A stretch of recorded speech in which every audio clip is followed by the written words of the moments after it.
5 victoires d'affilée, quel plaisir. Quel plaisir. Et puis il y en a un qui est clairement increvable. C'est LeBron James qui enchaîne 4 triples-doubles. C'est une Peugeot 405, le mec. Ouais, il a 600 000 km, le mec, et il continue à rouler à 210 sur l'autoroute. Il est en Allemagne en même temps, c'est pour ça qu'il a le droit. Incroyable, donc les Lakers qui, après le road trip, on en avait parlé il y a quelques temps, où ils étaient ressortis en 5 matchs dans la conférence Est avec 4 défaites. Ils sont revenus là, à Los Angeles et puis ils ont réembrayé 5 victoires consécutives. Puis on les sent bien, quoi. Tu veux commencer par ton tour LeBron ? Oui. Tu préfères, alors vas-y. Oui. Incroyable stat. À tout seigneur, tout honneur.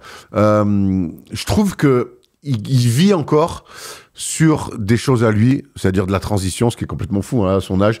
Il est encore sur la transition, ce qu'on appelle un petit peu l'autoroute LeBron James. Là, ouais. J.J. Redick appelle ça, je sais plus comment, il y a un nom spécifique pour dire que c'est l'axe LeBron James, donc dans l'axe. Donc on sait que tous les joueurs des Lakers en transition, on leur demande de courir dans les ailes et on laisse l'axe central pour LeBron James. Et là-dessus, déjà, sur la transition, il arrive à avoir beaucoup de paniers. C'est marrant quand même, c'est même plus que marrant, c'est fou quand même qu'une équipe avec un mec de 40 piges joue encore sur de la transition avec LeBron James, balle en main, qui pousse la balle. Ça, il le fait depuis qu'il est rookie.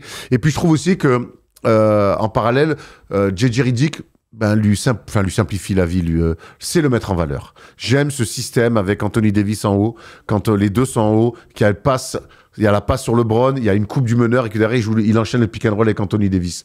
Et que derrière, il est sur de la vista, sur de l'agressivité, sur du drive and kick, sur du pull-up, sur du alley-oop pour aller trouver Anthony Davis. Voilà. Je trouve qu'il a des formes de jeu mis par J.J. Redick, où il arrive aussi sur du demi-terrain à le mettre dans des situations qu'il adore, LeBron, où il se sent à l'aise. Et ça se voit.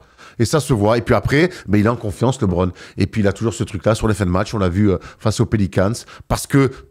Parce qu'il est jamais en sur-régime dans ce qu'il fait. C'est aussi ça la sagesse. Il est jamais en train de tenter des trucs où tu le vois cramer, forcer des choses. Non. Il est tout le temps dans ce qu'il sait faire et ça lui permet de bien gérer des fins de match. Et les Pelicans, il va les massacrer avec 2 paniers à 3 points comme il avait fait un peu plus tôt dans la saison face aux Kings, il me semble. Je sais plus du tout, peut-être. 13 matchs cette saison pour LeBron. Là, cette saison, il a 23,3 points, c'est encore fou. 9,2 passes.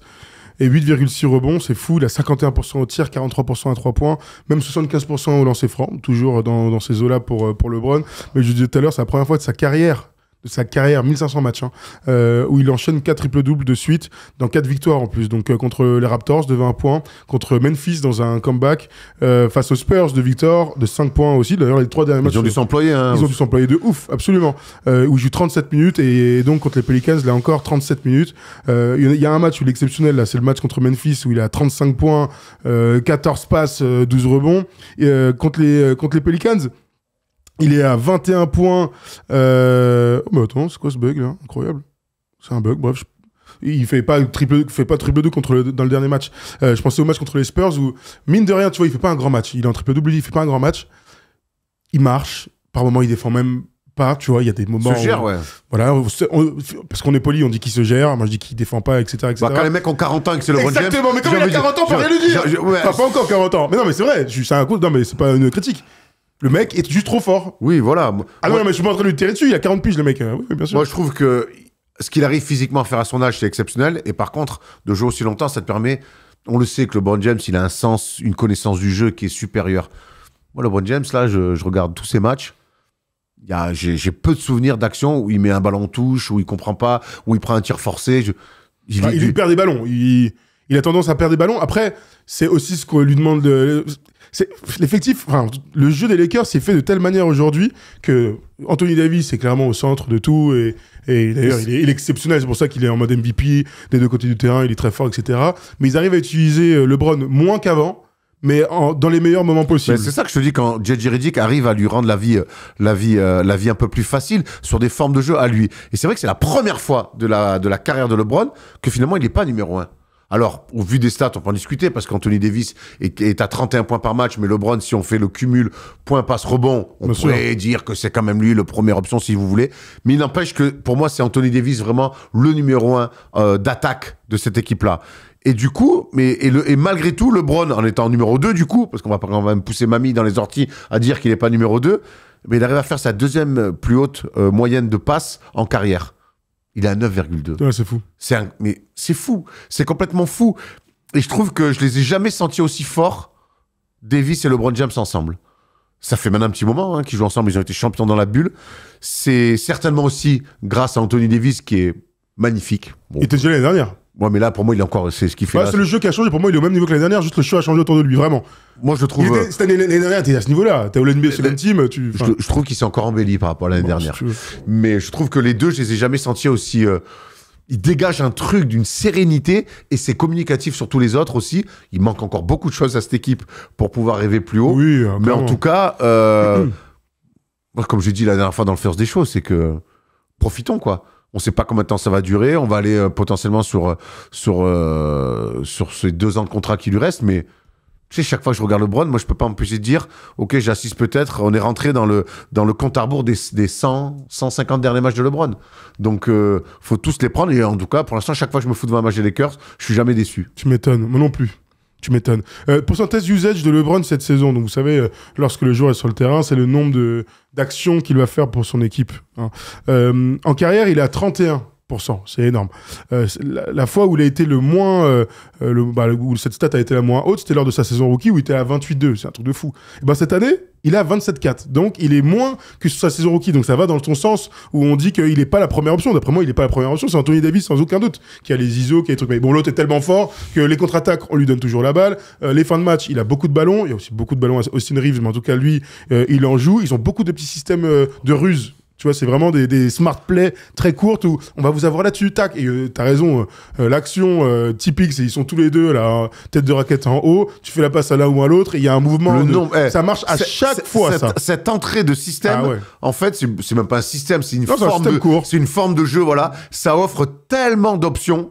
D'ailleurs, on va voir s'ils se mettent un peu plus bas, niveau des lancers francs, ou s'ils se mettent plus haut, ou ils enchaînent le pick and roll direct, ou s'il y a un main à main, et si tu drives et tu kicks direct, si tu peux agresser.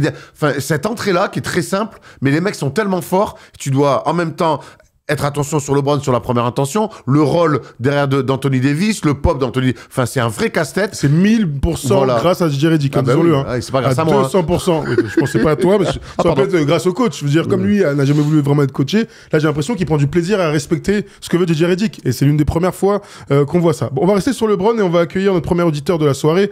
C'est Morgan qui nous a appelé et qu'on va accueillir tout de suite maintenant dans la libre antenne NBA, bien sûr, 20h, 22h, tous les lundis. Salut Morgane, est-ce que tu nous entends? Ouais, je vous entends très bien. Super, bon son, bravo. Ouais, tout roule? Ouais, très bien, et vous? Bah ouais, impeccable, on est ravis de t'avoir parmi nous. On est en train de parler de LeBron. Alors dis-nous tout là, on a parlé des 4 triple-doubles d'affilée, les 5 victoires des Lakers consécutives. Ça se passe bien pour la franchise des Lakers. Qu'est-ce que t'en penses, toi? Ouais, ça se passe super bien. C'est vrai que c'est impressionnant. Pour faire un petit détour, moi je suis né, il commençait déjà à jouer au basket, et il est encore en train de jouer et il nous éblouit tous les soirs. Mais justement, moi, mon inquiétude vient potentiellement plutôt pour plus tard dans la saison, parce que là, on sent que toutes les équipes commencent à se roder, mais on a quand même une sorte de sensation de plafond de verre qui va peut-être arriver au moment des matchs à enjeu, que ce soit play-off ou même déjà potentiellement play-in, parce qu'on ne sait pas trop comment va se dérouler l'Ouest sur cette saison. Et du coup, moi, je voudrais avoir un peu votre avis par rapport au fait que là, LeBron est sur une réussite au shoot assez hallucinante en carrière quand même, et sur cette saison précisément. Et est-ce que vous voyez quand même cette réussite tenir sur la saison, ou est-ce qu'à un moment, il va y avoir peut-être aussi avec la fatigue une sorte d'affaissement des stats? C'est une bonne question, Morgane. L'avantage de LeBron avec son adresse à 3 points, je trouve que c'est que la plupart des tirs qu'il prend, c'est des tirs à lui. Donc déjà ça, on en revient toujours. Moi, vous savez que j'adore associer le pourcentage de tirs à des sélections de tirs, sauf si on est Steph Curry ou James Harden. Là, parce qu'on a affaire à des extraterrestres. Moi, je trouve qu'il est plutôt dans des... alors oui, il est très très haut en pourcentage. Je suis pas sûr que ça dure toute l'année. Mais je pense que LeBron, même s'il est au-dessus de ses standards d'adresse extérieure, c'est un mec qui sait se gérer. C'est un mec qui connaît trop le jeu. Et le jour où il aura des crises d'adresse, et ça va arriver certains soirs, quand je dis crise, c'est dans le côté... down, où il aura des vraies pannes d'adresse. Ouais. Des vraies pannes d'adresse. Et ben, tu verras qu'il sera faire autre chose, qu'il ira trouver d'autres gens. Il est à plus de 9 passes par match. Il sait driver, aller chercher ses mecs. Avec Anthony Davis, il y a du roll, il y a du pop, il y a du short roll. Enfin, je pense qu'il a quand même beaucoup d'outils. Donc oui, je pense que au plus la saison va avancer, au plus le physique de LeBron va forcément un petit peu se gripper. Mais je crois que par son physique hors norme, par sa connaissance du jeu et ses qualités athlétiques actuelles, et parce que DJ Redick met en place avec lui, moi je pense qu'il peut aller au bout de cette saison régulière en gardant à peu près ces standards-là. L'année dernière, il a joué 71 matchs. Il est à 41% à 3 points. Toi, t'en penses quoi, Morgan? Tu dis qu'il va, à un moment donné, il va manquer des matchs, il va se blesser. C'est plutôt dans ce sens-là, ou tu crois que c'est son niveau qui va baisser? Non, bah, alors comme a dit Erwan juste avant, c'est vrai on a cette sensation de vivre les derniers matchs de LeBron, ou du moins l'avant-dernière ou potentiellement la dernière saison, donc on n'a pas envie qu'il se blesse. Et je suis pas fan des Lakers, mais pour autant j'ai envie de voir ce joueur continuer de nous impressionner et de démontrer sa greatness. Mais en fait, le rythme des Lakers cette année est tellement plus fort que celui de l'an dernier et des dernières années sous Darvin Ham, qu'il y a vraiment cette espèce d'inquiétude que si ça se blesse autour, parce qu'il y a toujours une petite blessure d'Anthony Davis dans la saison, un petit truc, un petit machin. Austin Reeves n'est pas non plus quelqu'un qui est trop à même au niveau de son corps, de la solidité. Bah, est-ce que lui qui va devoir combler les trous, faire du LeBron, voire aller dans des stats exceptionnels pour son âge, est-ce que ça tirerait pas un peu trop sur la corde pour la fin de saison? Moi, c'est vraiment c'est cette fin de saison qui, à chaque fois, je trouve, pêche pour les Lakers, où ils arrivent cramés et puis à chaque fois, ils tombent face à leur némésis, les Nuggets. Mais en fait, ils arrivent cramés, mais ils arrivent surtout au bout de leurs limites. Moi, ils arrivent aujourd'hui, je suis pas sûr que le collectif des Lakers soit construit pour que LeBron surjoue, même si blessure il y a. C'est ça qu'en fait j'essaie de dire en disant que beaucoup de crédit à JJ Redick, c'est ce que Thomas disait aussi, c'est que je pense qu'aujourd'hui, même dans les formes de jeu, même s'il passe beaucoup de temps sur le terrain et qu'il a quand même beaucoup la balle, aujourd'hui quand même ils essaient de le faire jouer sur des formes de jeu où justement il est dans son confort, il est dans ses zones de confort. Il a plus l'âge, LeBron, de sortir de sa zone de confort. C'est tout l'inverse. Alors après, il y a toujours cette transition où là, de toute façon, jusqu'à 70 ans, il ira toujours finir à 1 contre 3 et personne ne pourra l'arrêter. Mais je trouve que ce que fait Austin Reeves en portant la balle, ce que fait Anthony Davis sur beaucoup d'ISO, c'est aussi une manière de dire que, hey, Pépère, on va t'aider, on va t'enlever beaucoup de création, tu peux toujours en faire. La preuve, hein, il en fait, il est quasiment, allez, si on grossit le trait, en triple-double de moyenne, en grossissant un petit peu le trait, mais il le mérite. Moi, je crois pas que les Lakers vont se retrouver, peu importe ce qui se passe dans la saison, à ce que LeBron doivent surjouer. Et si jamais il y a beaucoup de blessés, c'est pas pour autant qu'ils vont lui tirer sur la gueule, parce qu'ils savent l'âge qu'il a et le risque que ça peut faire. Parce que si LeBron il se pète musculairement à 40 piges, ça peut être peut-être la blessure de la fin aussi. Et personne n'a envie de jouer avec ça. Et surtout pas LeBron. Ce qui est sûr, c'est que donc, LeBron est utilisé comme s'il avait 30 ans. Ouais, ça joue plus de 30 minutes par match. Enfin, je veux dire, il y a pas de, t'as pas l'impression. Ouais, plus 35 que 30, t'as raison de le souligner. Je veux dire, ils sont pas en train de le limiter. Alors, ça, c'est ce qu'on a appris aussi dans Starting Five sur Netflix. Hein, c'est que l'année dernière, le coaching staff a essayé de lui dire, vas-y, on te limite les minutes, et on voit que lui, il est pas d'accord, qu'il a pas envie, qu'il a envie de jouer, et que tant qu'il se sent en forme, et là, il a l'air d'être à 100%, il demandera de jouer. Il a manqué qu'un seul match cette saison. Mais je parle pas des minutes. Moi, ça compte quand même. C'est toujours pareil. Si au bout d'un moment, tu dis LeBron, s'il joue 35 minutes, où on lui dit, bah tiens, à la Jalen Brunson, prends la gonfle et joue 25 pick and roll par mi-temps. À LeBron, tu joues 35 minutes, la transition, elle est pour toi. Dragster. Par contre, ici, les formes de jeu, on a des entrées, on a du mouvement, on a des pick and roll à te faire jouer, on a de la lecture, on a des choses à toi, on va aller te chercher dans des zones. C'est ça. C'est pas, tu joues les mêmes minutes, mais crois-moi que tu sors du match, t'es pas le même. Et Thomas, t'as connu ça. Dans n'importe quel niveau, quand à un moment donné, tu dois t'occuper de tout, comme il était capable de le faire à une époque, bon, tu finis, t'es rincé. Quand t'es dans un collectif, t'as joué le même nombre de minutes, voire même pris le même nombre de tirs, mais t'as vécu un match où t'étais plus en contrôle. C'est la règle Steph Curry, ça. C'est ça que je veux dire. C'est ça que je veux dire. Le collectif te porte. L'individualité porte le collectif. Alors, je dis pas que c'est le collectif des Spurs, mais je dis qu'en tout cas, les formes de jeu et les mecs autour de lui font en sorte que LeBron peut jouer 35 minutes sans qu'il ait à forcer son jeu. Si ce n'est sur une fin de match, mais là... les fins de match appartiennent aux stars. Non, mais les fins de match, voilà, les fins de match appartiennent aux stars, exactement. À partir du moment où tu l'as emmené sur une fin de match serrée, et d'ailleurs, toutes les fins de match, on les a vues, hein. Elles appartiennent à LeBron, cette saison pour les Lakers. Et Anthony Davis aussi. Il y a, sur les 3 derniers matchs, ce coquin, quand même, sur les 3 derniers matchs, hein, il a plus de 6 balles perdues. Coquin va. Mais bon, écoute, les Lakers gagnent grâce aussi à un calendrier favorable, puisqu'ils ont battu Philly, Toronto, Memphis, San Antonio et New Orleans. Voilà, c'est ce que je voulais dire, surtout que là, ils ont, dans la prochaine semaine, ils ont Orlando, Denver et Phoenix qui s'enchaînent. Donc ça va être un gros test. Je pense que c'est à partir de ce moment-là, on pourra voir si ça tient et aussi de voir si LeBron James, tout autant énorme qu'il est, peut aussi tenir le rythme ça, j'ai pas trop de doutes, mais surtout au niveau de la régularité, au niveau du shoot, parce que c'est vraiment le shoot extérieur qui, moi, m'impressionne de plus en plus, parce que malgré son âge, il arrive toujours à trouver des shoots énormes et il est à un pourcentage pour l'instant qui est assez fou. Ah, mais tu connais la règle, hein. Jason Kidd, tout ça. Le shoot, c'est l'un des. Sauf Westbrook. Mais au plus tu vieillis, et si en bossant, le tir, c'est le truc avec lequel tu progresses tout le temps. Tout le temps. Voilà. Le shoot, tu peux avoir 40 ans et continuer à progresser et être plus adroit. Le dribble, bah, tu vas moins vite. Le reste, la défense, tu t'en chies un petit peu plus. L'adresse, pour le coup, c'est quelque chose avec laquelle tu progresses tant que tu joues. Donc LeBron, c'est le parfait exemple de ça. Ouvrons un petit peu sur le reste des Lakers parce qu'il y a beaucoup de choses à raconter. Dans ce bon début de saison, hein, ils sont à 9-4, les mecs sont 4e de la conférence Ouest. Oh, c'est inespéré, c'est merveilleux. Donc on a dit, JJ Redick, beaucoup de crédit pour ce qu'il a installé, donc la hiérarchie, Anthony Davis, le rôle de LeBron, etc. Aussi par le style de jeu, c'est une équipe d'attaque.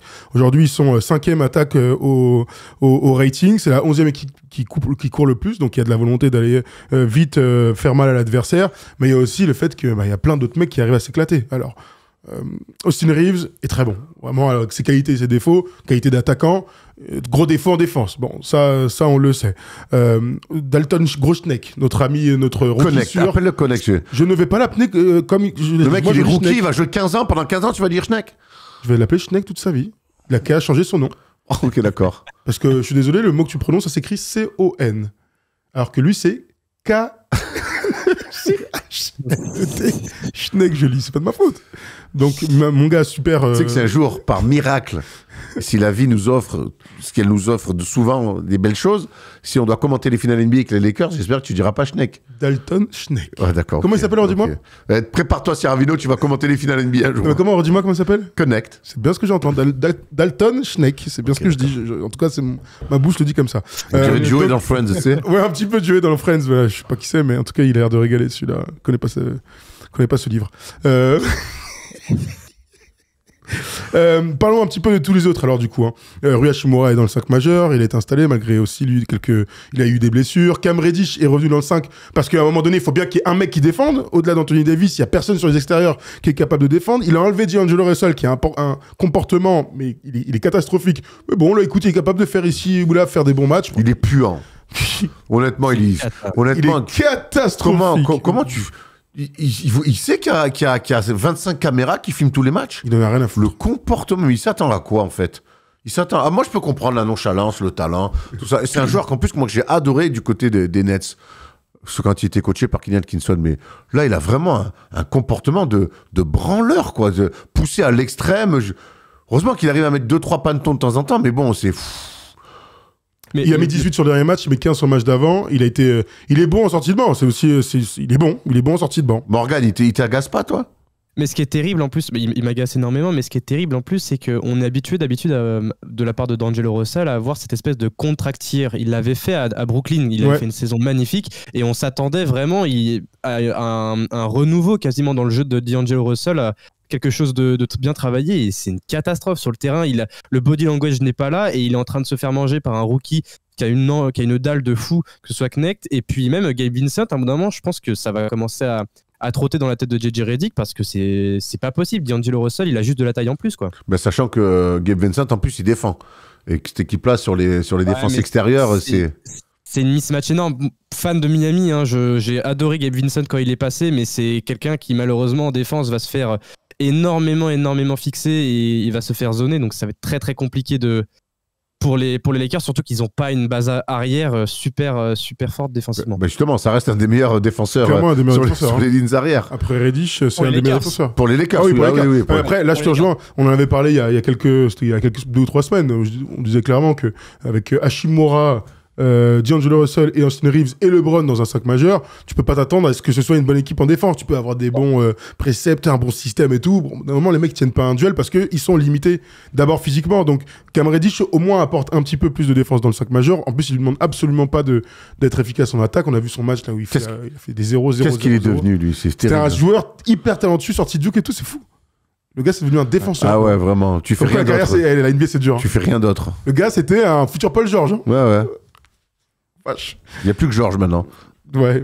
Bah, on peut dire quand même que RJ Barrett s'en sort mieux que lui. Hein. Ils étaient ensemble à la face avec lui. Et de loin. Ah bah oui, non, mais il s'en sort même mieux que Zion, j'ai envie de te dire. Hein. Bah au moins il joue des matchs. Bah voilà. Donc il n'en gagne pas beaucoup par contre. Mais il n'en gagne pas beaucoup. Il les joue, ça c'est clair. Du coup, parlons un petit peu des autres si vous voulez qu'on enchaîne avec notre ami Dalton. Vous voulez plus que je l'appelle par son nom, bah, c'est votre problème. On l'avait adoré dans la pré-saison. Où il avait mis, dans un match de pré-saison bien sûr, mais 20 points d'affilée. On se dit, mais attends, ce gars-là, drafté en 17, il est plutôt pas mal. On l'avait vu aussi en Summer League cet été, c'était pas mal. Là, il est en train de s'installer dans la rotation avec des qualités qui, a priori, vont lui permettre de rester 15 ans dans la Ligue. Hein. Ah, bah de toute façon, on savait que quand les Lakers l'ont drafté, on s'est dit, bon, un shooter, il va pas faire tâche, tonton. Et du coup, il fait vraiment, vraiment pas tâche. Et je trouve qu'il est en train de monter clairement en régime. Et puis, il apporte de l'adresse. Alors, LeBron est à droit, on l'a dit, Austin Reeves peut mettre des tirs, mais là, ils ont vraiment ce shooter pur, ce shooter naturel, et ils n'hésitent pas à aller le chercher, ça se voit d'ailleurs, hein, dès qu'il est ouvert, on fait tout pour lui filer la gonfle, et ils en ont besoin, les Lakers, surtout en sortie de banc, pour densifier un petit peu le scoring de ce banc des Lakers-là, et lui, là, encore une fois, hein, crédit à JJ Redick, qui lui file du temps de jeu, qui lui file des responsabilités, et ben un shooter... Quand tu lui files des systèmes et que tu le mets sur le terrain en lui disant « Vas-y mon grand, montre-moi ce que tu sais faire », en même temps, JJ Redick, pour ceux qui l'ont pas connu, c'était un grand shooter. Mais JJ Redick, il avait besoin de vivre par des systèmes. Donc quelque part, je pense qu'il est peut-être le mieux placé pour savoir comment utiliser ce Dalton Connect. Et en plus, on découvre aussi qu'il a des vraies qualités athlétiques. On l'a vu mettre quelques tomards. C'est un athlète. Donc... C'est un athlète, c'est même un scoreur. On dit que c'est un shooter, mais en fait, c'est un scoreur. Dans le match contre les Cavs, c'était le deuxième jour, enfin, c'était au tout début de la saison. Il avait mis 18 points, mais c'était dans un garbage et tout. Bon. Il a eu son réveil après des matchs en Dancy et pas beaucoup de scoring face aux Grizzlies où il met 19 points, à 5 sur 5 à 3 points, 7 sur 8 au global, où tu dis, OK. Il y a joueur. Il confirme le match contre les Spurs, il est à 14 points. Et donc là, contre les Pelicans, record en carrière, mais en même temps, c'est un rookie où il est à 27 points et 7 rebonds. T'en as pensé quoi, toi, Morgan, de sa dernière sortie là? Il est en train de s'imposer et gagner des minutes. 37 minutes au dernier match. Hein. Ouais, il est clairement en train de manger les minutes que D'Angelo Russell n'arrive pas à gagner avec son attitude. Et en plus de ça, il gagne en confiance. Et je pense que c'est fait avec aussi tous les briscards qu'il y a autour de lui, que ce soit Anthony Davis, LeBron James évidemment, ou même JJ Redick qui a cette expérience, comme a dit Erwan. Mais alors en plus, il est il donne tellement sur le terrain, je trouve que c'est vraiment un joueur magnifique à suivre et il a déjà cette mentalité en tant que rookie, il s'arrache quoi. Et ça, c'est vraiment ce qui manquait un peu, je trouve, aux Lakers sur les dernières années. Et ça va vraiment faire cliquer, je pense, déjà les fans des Lakers qui sont déjà très derrière lui. Et au-delà de ça, je pense que ça peut vraiment, il peut clairement faire des différences. Il a insufflé une énergie folle contre nous, la Nouvelle-Orléans. Il fait kiffer, hein. Ça se voit, en plus il transmet. Tu sais, il est content d'être là, il est content d'être sur le terrain et tout. Ça, ça peut paraître bête et un peu utopiste, ça fait discours d'un peu de prof de sport. Il faut transmettre, il faut donner. Ouais, mais c'est toujours mieux de jouer avec des mecs qui sont contents d'être sur le terrain, qui ont le smile, qui mettent de l'intensité, qui mettent du jus. Et donc, c'est tout con, mais ça fait partie du truc, surtout les jeunes en plus. C'est exactement ce qu'il apporte. Donc, et ça, je suis pas surpris que JJ Redick, qui est très attaché au comportement et aux bonnes choses qu'on doit faire pour son équipe, qu'il le mette autant sur le terrain. Ouais, il est à 9 points par match. On parlera tout à l'heure de tous les rookies. Bon, on ne s'arrêtera pas forcément sur lui parce qu'on en parle maintenant, mais on se garde bien sûr les autres rookies à discuter. Quand tu es à 9,3 par match cette saison, tu es clairement dans les meilleurs scoreurs de ta QV draft. C'est aussi la réalité. QV, malgré tout. C'est la réalité de tout ça. On a vu Max Christie. Pardon, vas-y. J'avais juste une dernière question pour vous. Après, je crois que vous allez devoir enchaîner, mais on n'a toujours pas Jared Vanderbilt sur le terrain. Tout à fait. Et ça, c'est une vraie interrogation parce qu'on a un système qui est en train de se mettre en place avec D'Angelo Russell qui sort en 6e homme et même la présence donc, du coup, du Rookie Connect et même maintenant Gambit qui commence à avoir des minutes. Il va rentrer comment Vanderbilt dans ce délire? Parce que LeBron James est quand même en train d'avoir des minutes où on sent bien que Vanderbilt derrière il n'aura pas grand chose quoi. Après Vanderbilt en attaque, ils vont pas lui demander grand chose à part d'aller se planquer dans le corner et de faire semblant d'être là. Après défensivement il va forcément amener des choses. Donc c'est l'avantage quand même quand tu as des manchots comme ça dans ton équipe en attaque, c'est que tu vas rien leur demander. Donc l'intégration pour moi elle sera plus facile. Ce qui demande par exemple à Cam Reddish, je pense qu'on peut s'attendre à à peu près la même chose pour Jared Vanderbilt. Je sais pas ce que t'en penses. Non, après Vanderbilt, non, je pense pas non plus. C'est un meilleur joueur. Il y a 2 ans, il était titulaire pour les Lakers. Oui, d'accord, mais en attaque... en attaque, il peut pas mettre un tir externe, mais l'avantage du basket, c'est que tu peux faire plein d'autres trucs. Oui, il drive, il est dans le jeu sans ballon et tout. Ah oui, donc... T'es en train de me dire que Vanderbilt, c'est un meilleur joueur que Cam Reddish. Bah bien sûr, sans aucun doute. Vanderbilt, à un moment donné, il est titulaire pour les Lakers. Intrinsèquement, il y a quand même. Enfin bon, il y a quand même un mec pour potentiel Ligue des Champions. Il y a un autre qui joue le match en Ligue 2. Et c'est pas Cam Reddish qui joue le match en Ligue 2. Mike Beasley est largement meilleur que les deux joueurs. On sait pas où les gros. Réunis, donc non, Vanderbilt il est plus utile à une équipe aujourd'hui. Il fait des podcasts. Michael Beasley. Donc il est pas une bière. Vanderbilt défensivement avec c'est un des meilleurs avec les Wolves, il avait été aussi super. Si je dis pas de bêtises, avec les Wolves, il avait été super intéressant. Et puis même avec les Lakers au début, c'était incroyable. Vous vous souvenez, il avait été extraordinaire. D'ailleurs, quand il se blesse, les Lakers, quand il était arrivé, on se posait justement la question. Et là, il faut absolument qu'il revienne. Il peut prendre le poste de Cam Reddish sans forcément lui prendre trop de minutes. Il peut y avoir une vraie doublette entre les deux. Ce que je veux dire, c'est qu'au niveau du talent de basketteur pur, quand même Cam Reddish, il est quand même plus doué. Alors, ce qu'il en a fait, c'est son problème. Mais Cam Reddish est quand même un joueur intrinsèquement plus doué que Jared Vanderbilt. Ouais, mais il y en a un des deux qui va avoir une meilleure carrière, c'est pas Cam Reddish. C'est bon. Donc, bon, on est d'accord le talent de base, qu'est-ce que je... Ah oui, c'est vrai. Ça fait pas un moment. Là, on est en NBA, les mecs jouent. En plus, on aime bien Cam Reddish. Ah, mais moi, ouais. Mais bon, c'est un défenseur. Tu pourrais me retracer la carrière de Cam Reddish? Oh, de tête? Ouais. Bon, bah, drafté par les Hawks, ça y a pas trop de doute. Et après, on se perd vite. À la suite du trade de Luka Doncic. Tout à fait. Portland? New York? Alors là. New York, oui, ça je m'en souviens. Lakers, je crois. Il en manque, non? Ah non, c'est bon, t'as les 4. Il joue donc 3 ans aux Hawks. Sa meilleure saison, c'est 11-9. Tu vois, bon, en 23 minutes. Il joue 2 ans aux Knicks. Enfin, il est tradé. Ah, il va aux Knicks d'abord. Ouais, Knicks, 15 matchs, 6 points en 14 minutes, 8 points et en 21 minutes. Blazers, je l'ai pas dans l'ordre. 10 points en 27 minutes. Bon, après les Blazers. Et puis aux Lakers, donc l'année dernière déjà, où il était à 5 points par match, où il avait joué dans le 5 apparemment, on s'en souvient. Où il était apprécié. En fait, il est apprécié parce qu'il T'avais presque envie d'y croire, toi. Ah, moi j'adorais Cam Reddish. Après, Zion était hors norme, mais je pensais que Cam Reddish allait être meilleur que RJ Barrett. Le problème, c'est qu'il y en a un des deux qui a progressé sur le tir, il y en a un autre qui peut pas mettre un tir externe. Donc bon, c'est quand même dommage pour un mec aussi talentueux, non? Bah toujours, de toute façon. Mais merci aussi de rappeler que le basket est un sport d'adresse. Bah ouais. Et surtout dans la NBA actuelle. Complicado sinon. Complicado. Bon alors, du coup, Cam Reddish, putain, il est dur celle-là. Cam Reddish. En même temps, c'est vrai, c'est un peu un bust. On verra où est-ce qu'il finit sa carrière. Il a que 25 ans, le mec. On verra. 25 piges. Mais ils ont 25 ans, les Zion et tout là. Ils ont 25 ans. Oh, putain. Les mecs, il leur reste 12-13 ans à jouer, quoi. Bah ouais, mais écoute. La draft 2019 est cata quand même. Ouais, la draft 2019, elle est un peu décevante. Ça c'est clair. Et puis au final. Il y avait un peu. Après, bon, si Zion, il pouvait pas enchaîner 3 mois. Bon, je parle d'un truc, c'est impossible que ça arrive. Donc bon, le mec ne peut pas enchaîner les matchs. Bon, reparlons vite fait des Lakers. Je vous donne, pour terminer, le programme donc, de cette équipe. On va voir s'ils vont continuer leur belle série. Alors, ils jouent donc mardi soir face au Jazz. Ils reçoivent 3 fois. Jazz, Magic, Nuggets. Alors, le Jazz qui fait des matchs en ce moment. Le Jazz qui fait des matchs, mais je pense qu'à domicile, quand même, les Lakers cette année sont plutôt rayonnants. Orlando, la blessure de Banchero, quand même, elle est un peu problématique, même si Franz Wagner, il déroule. Mais je pense que là, encore une fois, à domicile, ça peut le faire. Je rappelle qu'ils sont à 6-0 à domicile. Ouais. Et Denver, en ce moment, c'est pièce en l'air. C'est l'équipe dans ce moment, ils vont les battre. Et pièce en l'air, et la pièce, elle tombe souvent du mauvais côté. Bah, après, si Jokic joue, ils ont une chance de gagner. S'ils jouent pas, ils sont sûrs de perdre. Voilà, vache. On va se les faire, un de ces 4.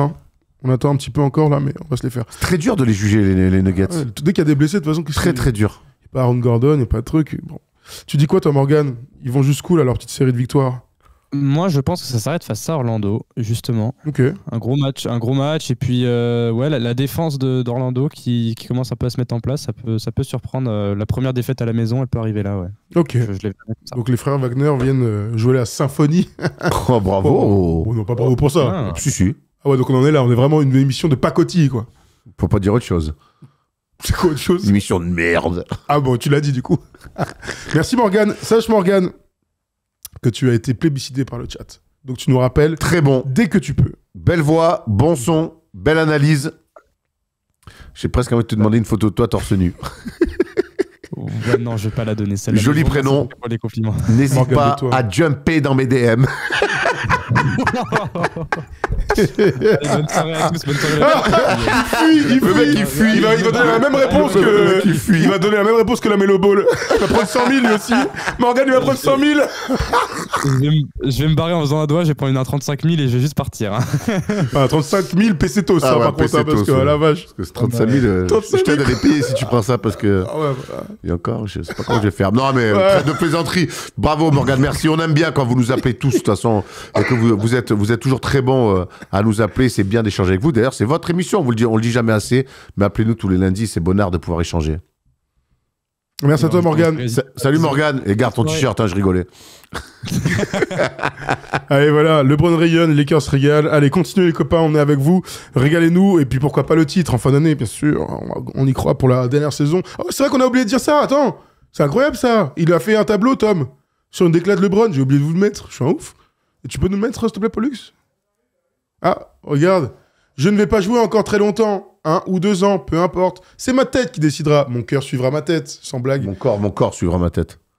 Non, c'est ma tête qui décidera, mon corps suivra ma tête. T'as dit mon cœur. Oui, j'ai juste mal dit, mais j'ai dit. D'accord, ok. Je ne vais pas jouer jusqu'à finir sur les rotules. Je ne serai pas ce genre de gars. Je ne manquerai pas de respect au sport simplement pour être sur le terrain. Point.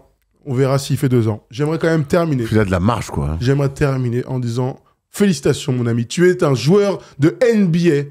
Armel Traoré a commencé sa carrière en NBA. Il est le 51e Français, Erwan, à jouer un match de NBA. Donc bravo Armel, c'était hier. Bravo Armel, on se souvient de lui, en sortant de l'INSEP, passé par Évreux. Le 3e joueur des Mets qui est en NBA, gros. Passé par Monaco, ça a été compliqué. Et puis les Mets, la belle aventure. Et puis Blois, la descente, elle n'a l'air pas simple. Et puis partir un peu à l'aventure, bravo.